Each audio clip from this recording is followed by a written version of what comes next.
பிதாவாகிய தேவனுக்கு மகிமை உண்டாகட்டும். இன்றைக்கி ஒரு வசனத்தை ஒரு 2 நிமிஷம் தியானிக்கலாம். எல்லாருக்கும் தெரிஞ்ச வசனம் சங்கீதம் 23வது சங்கீதம் 1வது வசனம்.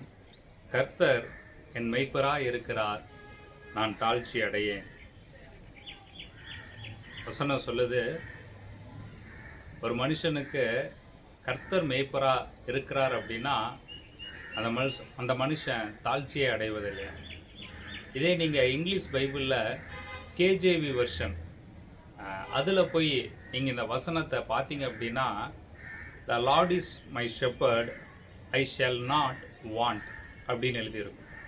அப்படின்னா அதோட அர்த்தம் என்னென்னா, கர்த்தர் எனக்கு மெய்ப்பராக இருக்கிறாரு, எனக்கு இது தேவையில்லை, எனக்கு இது வேணாம் அப்படின்றது தான் அதோட அர்த்தம். அப்படின்னா இந்த வசனம் என்ன சொல்லுது? ஒரு மனுஷனுக்கு கர்த்தர் மெய்ப்பராக இருக்கிறார் அப்படின்னா தேவையில்லாத எது வந்தாலும் அவன் வேணான்னு தான் சொல்லுவான். கர்த்தர் எனக்கு போதும் அப்படின்னு சொல்லுவான். இன்னும் வேறு வார்த்தையில் சொல்லணும் அப்படின்னா, என்ன இருக்குதோ அதில் அந்த மனுஷன் திருப்தியாக வாழுவான். அந்த திருப்தி எப்போ ஒரு மனுஷனுக்கு கிடைக்கும் அப்படின்னா, கர்த்தர் மெய்ப்பராக இருக்கும்போது மட்டும்தான் கிடைக்கும். இன்றைக்கி நிறைய மனுஷனுக்கு திருப்தியே இல்லை. கர்த்தர் என்ன கொடுத்தாலும் அதில் அவன் திருப்தி அடைவதில்லை.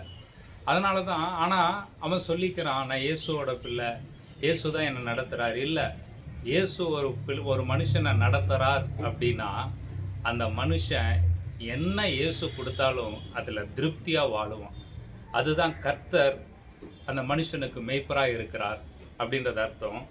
அது கீழே அடுத்த வசனம், அவர் என்னை புல்லுள்ள இடங்களில் மேய்த்து அமர்ந்த தண்ணீர்கள் அண்டையில் என்னை கொண்டு போய் விடுகிறார். எந்த மனுஷன் திருப்தியாக வாழ கற்றுக்கிறானோ அந்த மனுஷனை தேவன் புல்லுள்ள இடங்களில் கூட்டிகிட்டு போகிறாரு, அமர்ந்த தண்ணீர் அண்டையில் அவனை கொண்டு போய் வைக்கிறார்.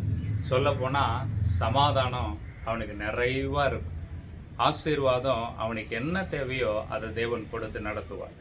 3வது வசனம், அவர் என் ஆத்துமாவை தேற்றி தம்முடைய நாமத்தின் நிமித்தம் என்னை நீதியின் பாதைகளில் நடத்துகிறார். ரொம்ப அருமையான வசனம், நீதியின் பாதை. நீங்கள் பிலிப்பியர் 1வது அதிகாரத்தில் எடுத்து வாசித்தாலும் உங்களுக்கு நீதியை பற்றி ஒரு இடத்துல சொல்லியிருக்கோம். அதே மாதிரி யாக்கோபு 3:18 எடுத்து வாசிக்கினாலும் சொல்லும், நீதி அது ஒரு கனி.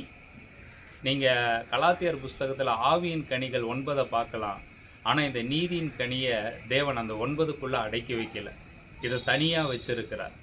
இந்த கனி எப்போ ஒரு மனுஷனுக்கு கிடைக்கும் அப்படின்னா, எப்போ ஒரு மனுஷனை கர்த்தர் நடத்த ஆரம்பிக்கிறாரோ, கர்த்தர் அவன் கையை பிடிச்சி இழுத்துட்டு போக ஆரம்பிக்கிறாரோ, அப்போ இந்த நீதியின் கனியை தேவன் கொடுத்து அவனை ஆசீர்வதிக்கிறார். இன்னொரு இடத்துல சங்கீதம் 89 சொல்லியிருக்கும், ஒரு சிங்காசனம் நிலச்சி நிற்கணும் அப்படின்னா அதுக்கு முக்கியமான ஒரு கால் எது அப்படின்னா அது நீதி. அப்போ ஒரு சிங்காசனம் நிலச்சி நிற்கிறதுக்கும், அப்போ சொல்லப்போனால் நமக்கு தேவன் அவர் மெய்ப்பராக இருந்து நடத்த போகிறார் அப்படின்னா நமக்கு ஒரு சிங்காசனத்தையும் தேவன் கொடுக்க போகிறார்.